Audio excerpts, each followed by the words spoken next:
மகாராஷ்டிரா மாநிலம் இன்னும் சில மாதங்கள்ல சட்டமன்ற தேர்தலை சந்திக்க இருக்கு. 288 சட்டமன்ற தொகுதிகள் கொண்ட இந்த மாநிலத்துல பாஜக ஏக்நாத் ஷிண்டே தலைமையிலான சிவசேனா அணி, அஜித் பவார் தலைமையிலான தேசியவாத காங்கிரஸ் கட்சிகளோட மகாயுதி கூட்டணிக்கும், காங்கிரஸ் சரத்பவார் தலைமையிலான தேசியவாத காங்கிரஸ், உத்தவ் தாக்கரே தலைமையிலான சிவசேனா கட்சிகளோட மகா விகாஸ் அகாடி கூட்டணிக்கும் இடையில போட்டி நிலவி வருது. இரண்டு கூட்டணிகளும் தேர்தலுக்கான களத்தை தங்களுக்கு சாதகமாக்கும் முயற்சியில தீவிரம் காட்டி வராங்க. இந்த நிலையில தான் காங்கிரஸ் தலைமையிலான மகா விகாஸ் அகாடி கூட்டணியோட முதல் பிரச்சார பயணம் ஆகஸ்ட் 20 தொடங்குதுன்னு அறிவிப்பு வெளியாகி எதிர்பார்ப்பு கிளப்பி இருக்கு. ஆகஸ்ட் 4 மகாராஷ்டிரா மாநில காங்கிரஸ் பொறுப்பாளர் ரமேஷ் சென்னித்தலா தலைமையில மகா விகாஸ் அகாடி கூட்டணியோட முக்கிய பிரதிநிதிகள் முன்னிலையில மிகப்பெரிய அளவுல ஆலோசனை கூட்டம் ஒன்று மும்பைல நடைபெற்றது. இதுல மறைந்த முன்னாள் பிரதமர் ராஜீவ் காந்தியோட பிறந்த நாளான ஆகஸ்ட் 20 மகா விகாஸ் அகாடியோட தேர்தல் பிரச்சாரம் தொடங்கும்னு அறிவிச்சிருக்காரு. 20 அன்னைக்கு ஒரு பேரணி நடக்க இருக்கு. இந்த பேரணியில காங்கிரஸ் கட்சி தலைவர் மல்லிகார்ஜுன கார்கே, மக்களவை எதிர்கட்சி தலைவர் ராகுல் காந்தி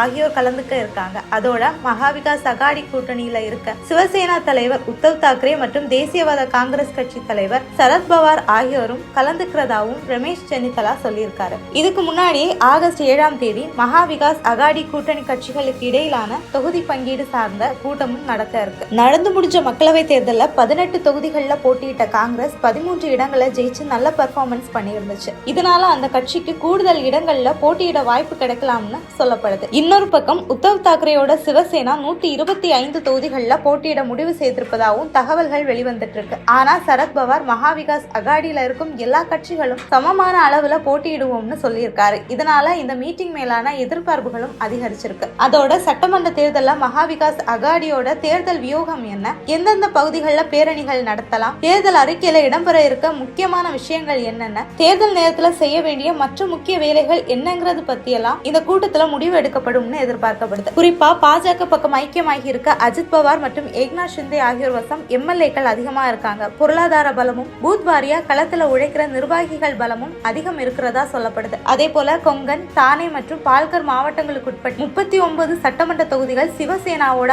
ஆஸ்தான தொகுதிகள். ஆனா கட்சி பிளவுபட்ட பிறகு நடந்து முடிஞ்ச மக்களவை தேர்தலில் உத்தவ் தாக்கரேயோட சிவசேனாவுக்கு இந்த சட்டமன்ற தொகுதிக்குட்பட்ட பகுதிகளில் பெரிய அளவுல வாக்குகள் விழல. இதனால இந்த விஷயங்களை கருத்துல கொண்டு வெற்றி வாய்ப்புக்கான அடிப்படையில தொகுதிகளை கைமாற்றுவது குறித்தும் ஆலோசனைகள் நடந்து வரதா தகவல்கள் வெளியாகி இருக்கு. அதே போல மகாராஷ்டிரால மராத்தா மற்றும் ஓபிசி சமூகத்தினரிடையே இடஒதுக்கீடு சார்ந்த மோதல் போக்கு நிலவி வருது. ஆளும் ஷிண்டே அரசின் மீது மராத்தா சமூகத்தினருக்கு நம்பிக்கையற்று போக மராத்தா இடஒதுக்கீடு சார்ந்த மகா விகாஸ் அகாடியோட நிலைப்பாடு என்னங்கிறது பத்தி தெரிஞ்சுக்க மக்கள் ஆர்வம் காட்டி வராங்க. இதனால மகாராஷ்டிரால தற்போது மகாயுதி கூட்டணிக்கு எதிராக நிலவி வரும் அதிருப்திய மனசுல வச்சு தேர்தல்ல ஜெயிக்க மகா விகாஸ் அகாடி வியூகம் வகுக்கும்னு எதிர்பார்க்கப்படுது.